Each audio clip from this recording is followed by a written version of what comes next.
салом мухлисони беҳтарин дастаи дунё. Лионел Месси аз рӯи ваъда интервюи худро бо маҷаллаи La Secta анҷом дод. Интизор мерафт ки дар ин мусоҳиба ӯ қарори худро мебарорад. ояндаи ӯ рӯшан мешавад. дар Барселона боқӣ мондани ӯ ҳоло ҳам маълум нест. баъд аз суҳбати имрӯзаи Месси гуфта наметавонем ки ӯ тасмими ниҳоии худро баровард. футболбози аргентинӣ фақат ба ду-се масъалаи муҳим дахл кард ки дар оянда натиҷаҳои Барселона аз ин сахт вобастагӣ дорад.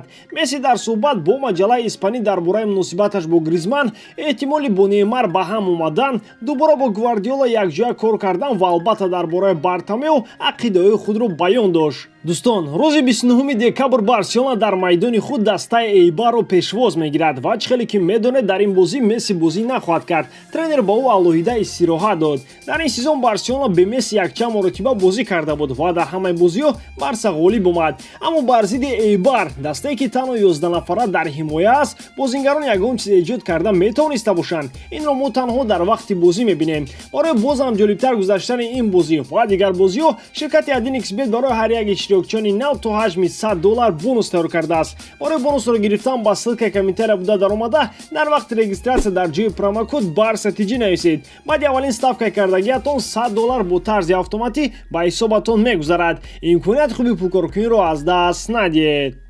Месси қоил шуд ки тобистони соли гузашта дар ҳолати ногувор қарор дошт. ҳодисаи ба сараш омада ӯро водор кард ки аз даста равад.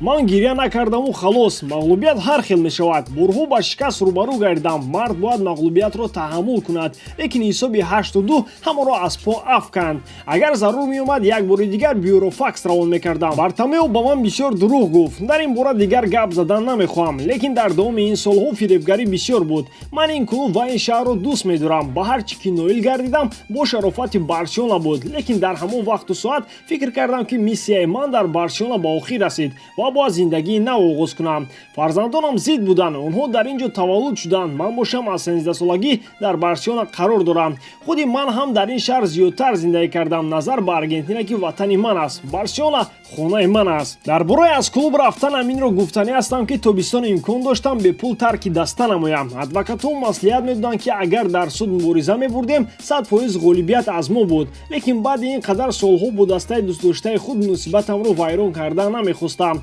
тамоми тобистон таби ман хира буд. баъди он ҳам даррав ба худ наомадам бо сабаби он ки мавсимро бо барор анҷом надодем. дар оғози мавсими нав ҳам наметавонистам бозии худро нишон диҳам, лекин акнун ҳамааш хуб аст. ман ба таври ҷиддӣ мехоҳам барои ҳамаи ҷоизаҳо мубориза барам.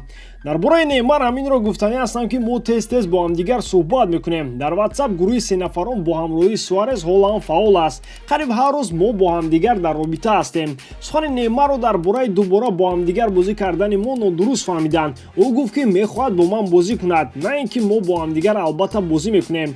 баргаштани Неймар ба дастаи Барселона кори хеле мушкил аст. президенти нав бояд боақлона амал кунад, чунки Барселона барои харидани футболбоз маблағ надорад. бояд ба дастаи ПСЖ пул пардохт кард. барои ин зарур меояд дар даста бисёр чизҳоро тағйир дод. тавозун бояд дуруст риоя карда шавад.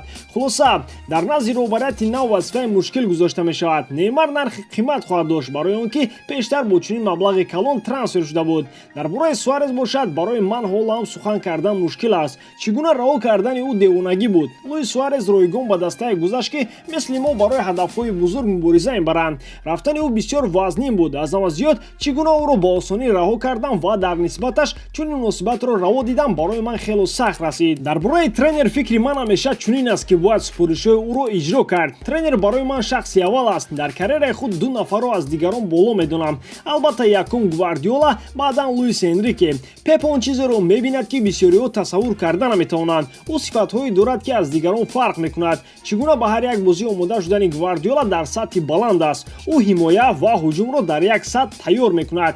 ман хушбахт ҳастам ки бо Гвардиола ва Луис Энрике кор кардам, лекин бори охир бо Гвардиола суҳбат карданамро дар хотир надорам. мо гап мезанем, лекин дар бораи ин не ки ҳамроҳ фаъолият намоем. кӯмак корҳои хубро анҷом медиҳад. қадам ба қадам мо беҳтар мешавем.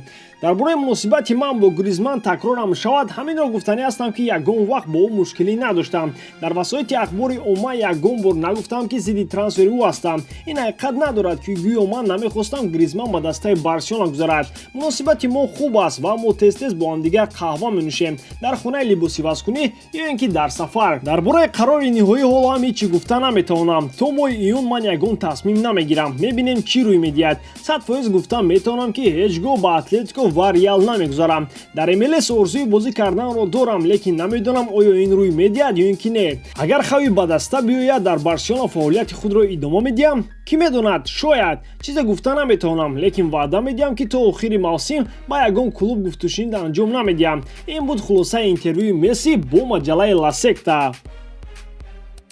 То ин вақт нигарон буданд ки Месси моҳи январ бо ягон дастаи дигар мувофиқа мекунад. Аз рӯи қоида ӯ ҳақ дорад ки 6 моҳ пеш аз анҷоми қарордод бо дастаи дигар шартнома бандад. Месси махсус ба мухлисон муроҷиат карда гуфт ки нигарон набошанд, имкони дар Барселона боқӣ мондани ӯ мавҷуд аст. Ҳамааш ба президенти оянда бастагӣ дорад. Дар интервюи худ Месси ишора кард ки бояд номзади арзанда ба мақоми президентии клуб интихоб гардад. ҳамон нафаре ки дастаро ба муваффақиятҳои калон бурда мерасонад. Чӣ хеле ки пешгӯӣ мекардем, Месси натиҷаи интихоботро интизор аст. Президенти арзандаи ӯ кӣ бошад? Фикри мухлисон чӣ аст? андешаҳои худро дар комментария нависед. Ин барои мо хело муҳим аст. ба ҳамин тамом дӯстон, дар ҳама ҳолат Барселонаро дӯст доред ва канали Барсатиҷиро дастгирӣ кунед. Дастгирии шумо пешравии мо. Бо шумо буд Муҳаммад Гаиров. Хай дар паноҳи Аллоҳ.